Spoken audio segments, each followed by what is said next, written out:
بسم اللہ الرحمن الرحیم۔ السلام علیکم، میرا نام ہے خلیل احمد اور ہیلتھ اسپیشلسٹ میں سبھی کو خوش آمدید۔ امید کرتا ہوں سب ٹھیک ٹھاک ہوں گے۔ دعا ہے اللہ رب العزت سب کو اپنے حفظ و ایمان میں رکھے، آمین۔ یہ ویڈیو پہ میرا واٹس اپ نمبر مینشن کیا گیا ہے۔ کسی بھی میل اینڈ فیمیل کو اے ٹو زیڈ کوئی بھی مسئلہ مسائل ہو وہ مجھ سے مکمل رازداری کے ساتھ ڈسکس کر سکتا ہے اور مجھ سے دوائی منگوا سکتا ہے بائی TCS۔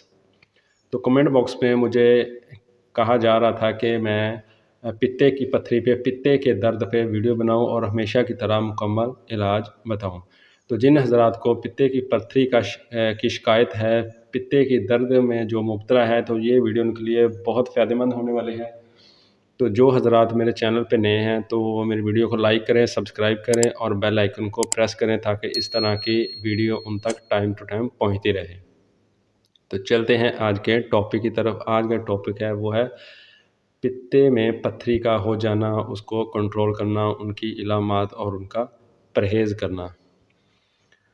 تو پتا ہمارے جگر کے ساتھ ایک گوشت کا لوتھڑا ہے جو ہمارے خوراک ہضم کرنے میں مدد دیتا ہے، لیکن اگر اس میں پتھری بن جاتی ہے تو بہت درد کا سامنا کرنا پڑ جاتا ہے۔ اگر اس کو نکلوا بھی دیا جائے، پتے کو جسم سے نکلوا بھی دیا جائے تو اس کا کوئی نقصان نہیں ہوتا۔ ہمارے مختلف جسموں میں، مرد اور عورتوں کے مختلف جسموں میں مختلف طرح کی پتھری پائی جاتی ہے۔ ویسے دیکھنے میں آ رہا ہے کہ ہر دوسرے یا تیسرے بندے کو پتے میں پتھری موجود ہوتی ہے، لیکن یہ مطلب درد نہ ہونے کی وجہ سے ہمیں پتہ نہیں چلتا۔ جب کبھی بائی چانس کسی حادثہ کی وجہ سے یا عورتوں جب پریگننٹ ہوتی ہیں تو ایکس رے یا الٹرا ساؤنڈ کرتی ہیں، تب وہ پتے میں جو پتھری ہوتی ہے وہ سامنے نظر آ جاتی ہے۔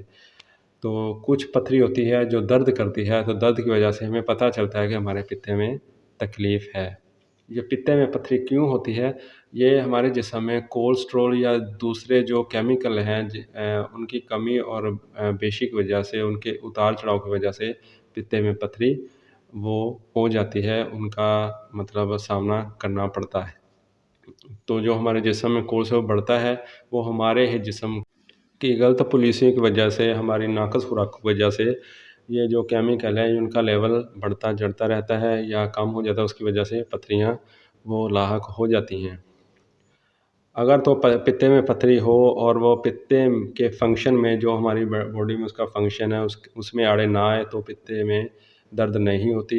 تو وہ اگر پتھری ہو بھی گئی تو اس کا کوئی نقصان نہیں ہے، لیکن جو پتے کے فنکشن میں آڑے آتی ہے، رکاوٹ بنتی ہے، تب وہ بہت زیادہ درد کرتی ہے۔ تو ہمارا جو پیشنٹ ہوتا ہے، جب جس کو اس کی شکایت ہوتی ہے، تو اس کو ویسے ہی درد کا سامنا کرنا پڑتا ہے جیسے ایک ہارٹ اٹیک پیشنٹ کو سامنا کرنا پڑتا ہے۔ مطلب جیسے ہی ہارٹ اٹیک پیشنٹ کو درد ہوتی ہے، سینہ جکڑ جانا، سانس میں مطلب دشواری آنا، تو جسم وہ پورا درد کرنا، ایسے ہی پتے کی درد میں یہ نشانیاں پائی جاتی ہیں۔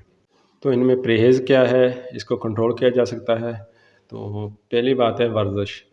ورزش سے پتے میں پتھری کو روکا جا سکتا ہے، اس کے سائز کو بڑھنے سے روکا جا سکتا ہے۔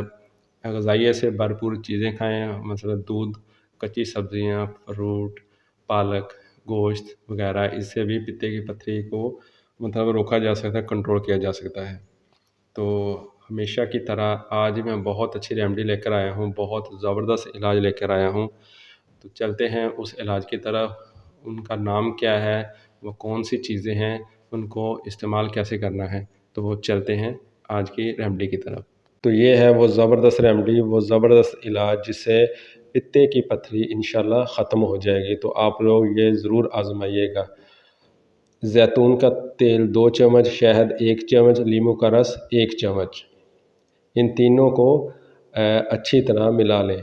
تو اس کے ساتھ میں ایک اور بات کہنا چاہوں گا، جو پرانے میرے پیشنٹ ہیں جن کو میں نے یہ سردی میں بتایا تھا، تو وہ سردیاں تھیں اس لیے وہ زیادہ مقدار میں ان تینوں چیزوں کو ملا کر رکھ لیتے تھے، لیکن چونکہ آج کل گرمی ہے تو میں چاہوں گا کہ روزانہ آپ لوگ یہ جو میں نے خوراک بتائی ہے، زیتون کا تیل 2 چمچ، شہد 1 چمچ اور لیموں کا رس 1 چمچ، یہ روزانہ کھاتے وقت ہی آپ لوگ ملا کے اسے استعمال کر سکتے ہیں۔ تو صبح نہار منہ آپ لوگ یہ استعمال کیجیے گا، کھانے سے آدھا گھنٹہ پہلے یا پونا گھنٹہ پہلے آپ لوگ یہ لیا کریں انشاءاللہ۔ 7 دن میں پتھری جیسی بھی ہوگی وہ انشاءاللہ پگھل کے یا چھوٹے چھوٹے ذرے ہو کے وہ انشاءاللہ خارج ہو جائے گی۔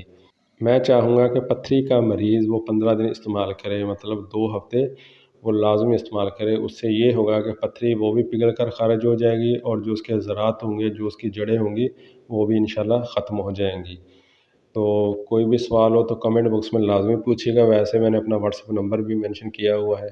ویڈیو اچھی لگے تو لائک کریں، سبسکرائب کریں اور بیل آئیکن کو ضرور پریس کریں تاکہ اس طرح کی ویڈیو آپ تک ٹائم ٹو ٹائم پہنچتی رہے، اور دوستوں کے ساتھ بھی شیئر کیا کریں تاکہ ہر کوئی سے فائدہ اٹھا سکے۔ تو ملتے ہیں نیکسٹ ویڈیو میں، تب تک اپنا بہت سا خیال رکھیے گا۔